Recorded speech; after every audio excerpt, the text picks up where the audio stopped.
Mark Liverman is out there. He's joining us with the very latest. Mark.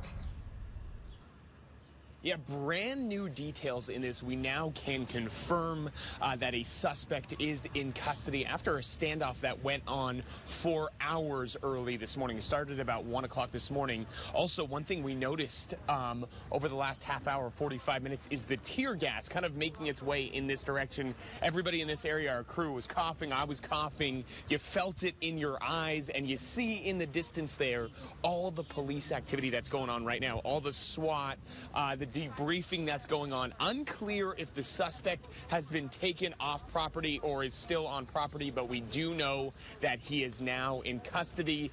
We also know a number of apartments and people in those apartments were evacuated. Unclear if all of them have been able to get back inside to their apartments right now, but one of them was telling us that they were in the line of fire earlier. Here's what we know so far. We're told just before 1 this morning, PD responded to an argument inside a unit. When they heard the argument, became a physical assault.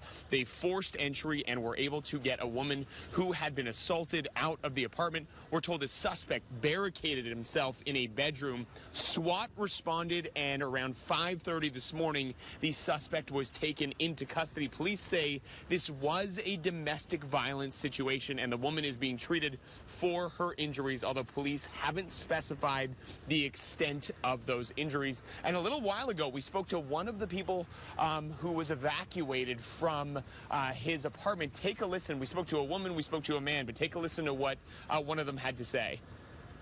It was the domestic violence. The guy's still in his apartment. That they were doing negotiations.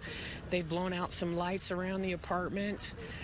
And I guess it's just kind of a waiting game. They're hoping that he'll give up peacefully.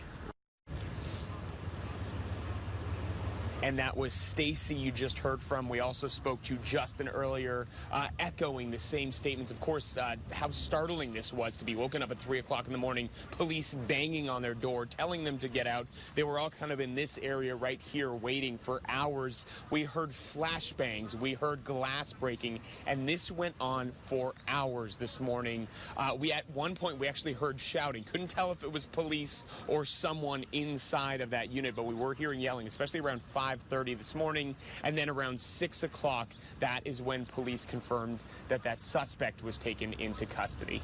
Back to you.